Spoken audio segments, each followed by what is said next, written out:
The morning after the bridge fell, the sky was heavy with clouds, low and gray, pressing down on the valley like a weight too massive to lift.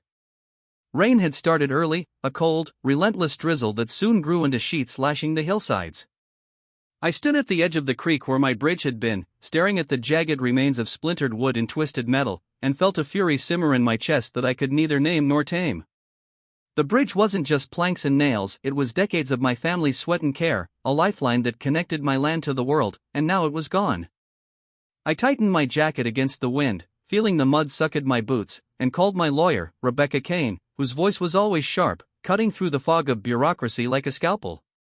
"Rebecca," I said, my voice low but urgent, "they tore down my bridge. It wasn't public, they have no right. I own the road that runs through my land. What can I do?" Her sigh was long and pointed. "Ben, it's messy. Whitmore's got the town council eating out of his hand. They'll claim public safety, infrastructure, progress, whatever. You're going to have to make them see reason and maybe scare them a little, legally speaking." I didn't want reason. I wanted leverage. I wanted them to realize, slowly, painfully, that without this bridge, without my road, their homes were trapped. Their electricity, deliveries, even the mail depended on me granting access. By mid-morning, I was pacing the perimeter of my property, boots sinking into the mud, the rain cold and relentless. Across the field, the new homes gleamed in their forced suburban perfection, white siding, neat lawns, chimneys puffing weak smoke into the gray sky. Residents peeked from windows, fingers gripping curtains, eyes wide with something between curiosity and fear. They had assumed the bridge was a public right. They had assumed wrong. I started with polite measures, letters posted on gates, emails sent to every resident, formal notifications warning them that the road across my land was private property. The first letters went ignored, as I had expected. By the second day, I escalated, security cameras on the edges of the property, signs warning against trespassing, gates locked when I wasn't observing. By the third day, the residents had begun to grasp the gravity of the situation. Cars lined up at the edge of my property, tires spinning in the thick mud, drivers fumbling with maps, muttering over cell phones to delivery services. I watched them from my porch, wrapped in a heavy coat, rain plastering my hair to my forehead, as panic replaced the smug confidence they had arrived with. Even Hank Whitmore, the mayor, had shown up again that morning, this time without his construction crew, his posture stiff, forced grin barely masking his unease. He tried to speak, but the words came out clipped, uneasy. "What are you going to do, Ben?" he asked, though I could see the panic in his eyes, first cracks in his veneer of control. "You can't just..." I raised my hand, letting my voice carry over the rain. "I'm giving them choices," I said, watching him flinch slightly. "They can respect my property, or they can stay put. No road, no access. Nothing moves without my say." He opened his mouth, then closed it. The power dynamic was clear now. I was no longer the underdog, the solitary landowner squabbling with municipal authority. I had control. The bridge wasn't just wood, it was leverage, and suddenly, everyone depended on it. That night, I walked along the edge of the creek, the water swollen from the rain, its current frothing in dark. My boots sank into mud, each step making a small squelch that sounded unnervingly loud in the quiet. I imagined the chaos that would greet the residents in the morning, stalled cars, missed appointments, deliveries turned away at the gates. They had assumed the bridge and by extension, their access to the world was a given. I would show them otherwise. My phone buzzed in my pocket. It was a message from Mrs. Lanford. "Please, we can meet and talk. We don't want trouble." Her words trembled across the screen like a leaf in a storm. I smiled faintly. Finally, they were beginning to understand. I spent the next morning preparing my position. I photographed the creek, the remnants of the bridge, the muddy paths that now led nowhere. I drafted notices detailing the legal reality of property ownership, every word chosen to intimidate, to clarify, and to establish undeniable authority. I posted them along the edges of my land and left a copy at each house, the paper sodden from the rain, but legible. By mid-morning, the first tentative visitors appeared, Mrs. Lanford and her husband, nervous and apologetic, standing under umbrellas, shivering as though the rain could wash away their mistakes. We didn't know," Mrs. Lanford said, voice barely audible over the storm. "We just assumed," the town said. "The town says a lot of things," I interrupted, keeping my tone calm, deliberate. "But the law is clear. You cannot leave your homes without my permission. The road across my land is private property. If you choose to ignore that fact, you do so at your own risk." They nodded, stiffly, understanding dawning like cold sunlight behind the clouds. Even as the rain soaked through their clothes, I saw relief in their eyes. Fear had brought clarity. Throughout the day, more residents emerged, tentatively, checking the notices, speaking in hushed tones to one another. I watched them from my porch, standing like a sentinel, observing the subtle shifts in their expressions. Where there had been confidence, now there was apprehension. Where there had been entitlement, now there was understanding of dependency. By nightfall, the tension had grown to a tangible thing, almost a presence hovering over the muddy fields. Cars were parked haphazardly at the edges of my land, drivers muttering, phones pressed to ears, looking for alternative routes that didn't exist. The mayor hadn't returned, though I knew he watched from the safety of his office, likely calculating every word he would dare to speak to me. I stood once more at the creek, staring at the jagged skeleton of my bridge. The water roared beneath me, swollen and dark, a mirror of the storm within my chest. I felt a grim satisfaction. The bridge wasn't just mine in name anymore. It was mine in truth, and the consequences of crossing me were beginning to ripple outward. In the quiet of the storm, I realized the first rule of power: it isn't just about ownership. It's about control. And in this moment, I had both. As the rain fell harder, I slipped back inside, boots muddy, coat plastered to my frame, and set to work drafting letters, preparing notices, and imagining the discussions that would take place the next morning. One by one, they would come to the table, offering apologies, concessions, and trembling acknowledgement. One by one, they would learn that the bridge and the road it once carried was no mere convenience. It was a lifeline, and it belonged to me. And I intended to make sure they understood that, fully, before the morning light washed the storm away. Word count, 1050. The week after the bridge fell felt like a war zone disguised as suburbia. Mornings were punctuated with the soft roar of engines idling at the edge of my property, cars teetering on slick mud, drivers gripping maps or phones, trying desperately to find a way out. Rain still lingered in the valleys, turning the fields into a quagmire, while the remnants of my bridge glistened darkly in the cold sunlight, like a warning. I had taken the high ground, literally and figuratively. Standing on my porch each morning, I could see everything: the hesitant residents, the delivery trucks rerouted and then turned away, the mayor pacing nervously across the far edge of his town hall.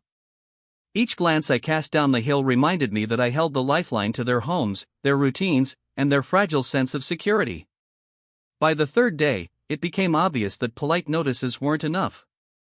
I needed a face-to-face confrontation. I sent invitations, formal, deliberate, almost ceremonial, to each household, requesting a meeting at my property. I imagined the scene in my mind: them arriving, umbrellas in hand, coats drenched, faces pale and uncertain. The anticipation made my chest tighten, a mix of dread and excitement. When they arrived, it was like watching prey gather around a predator they didn't yet recognize. Mrs. Harris led the group, her posture rigid, jaw set, eyes sharp despite the fear in them.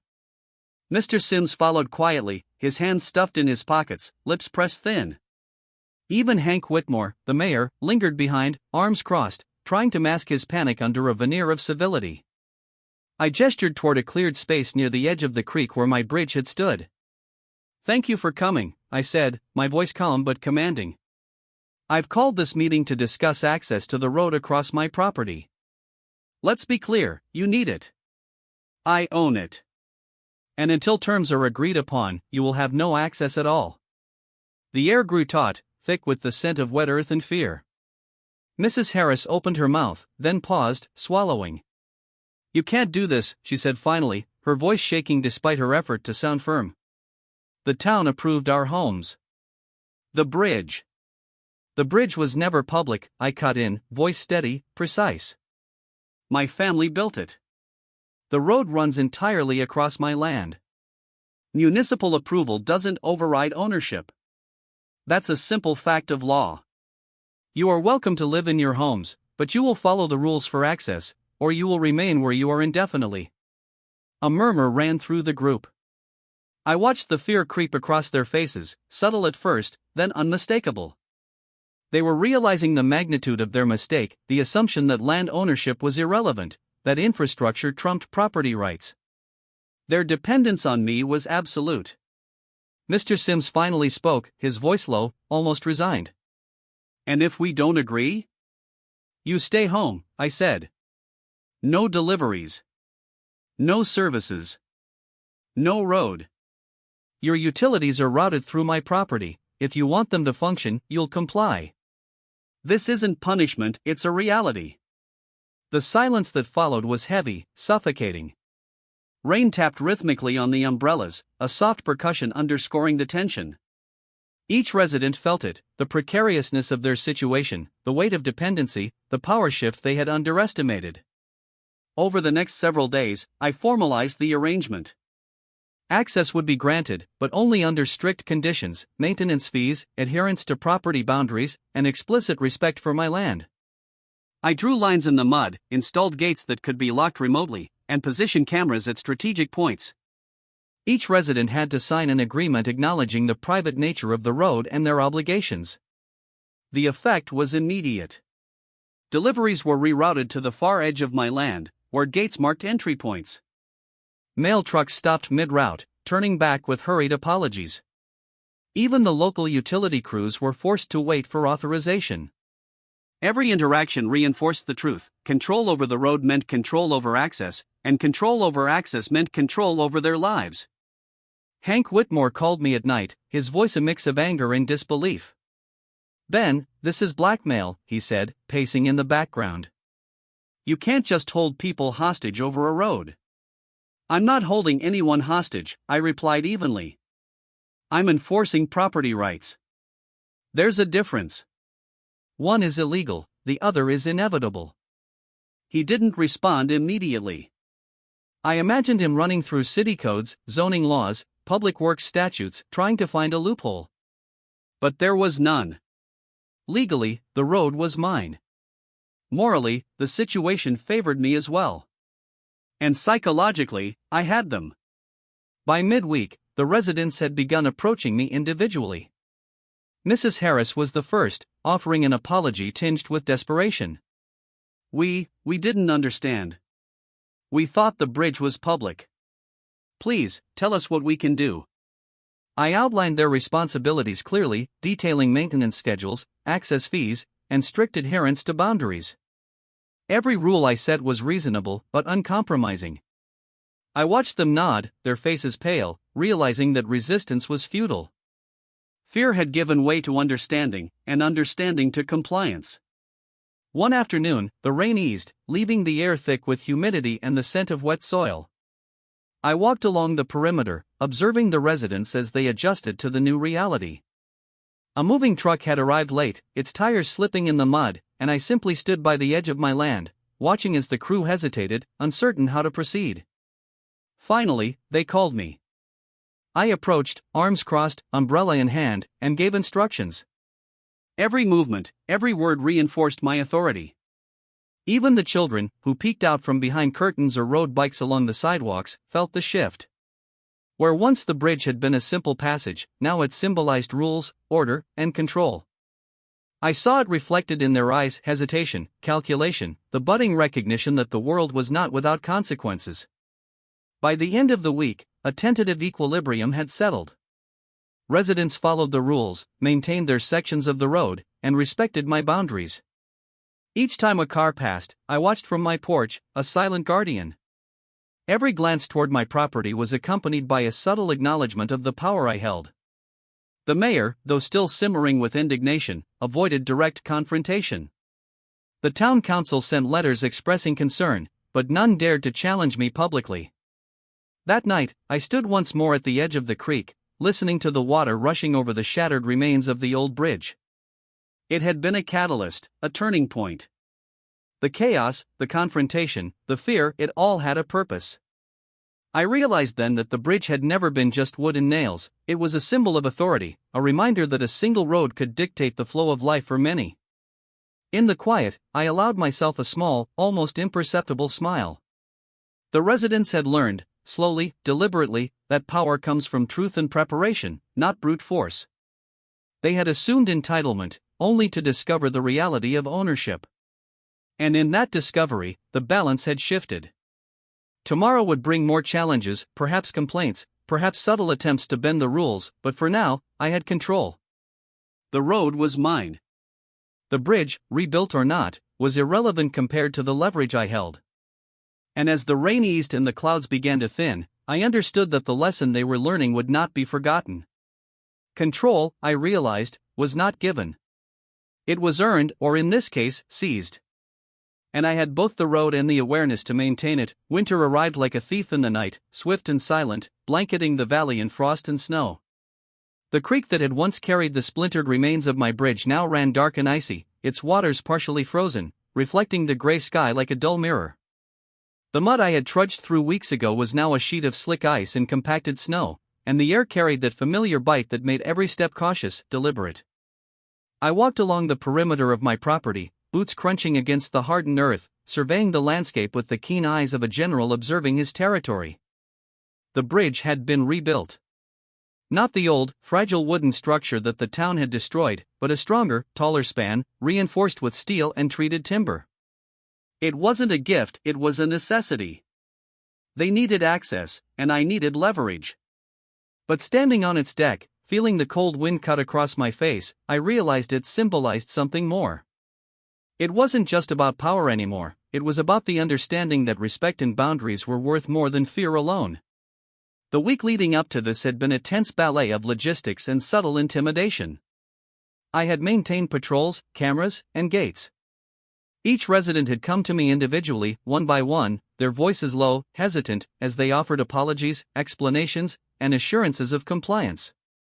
Mrs. Harris was the first to arrive, her umbrella dripping on my porch steps, cheeks flushed with embarrassment.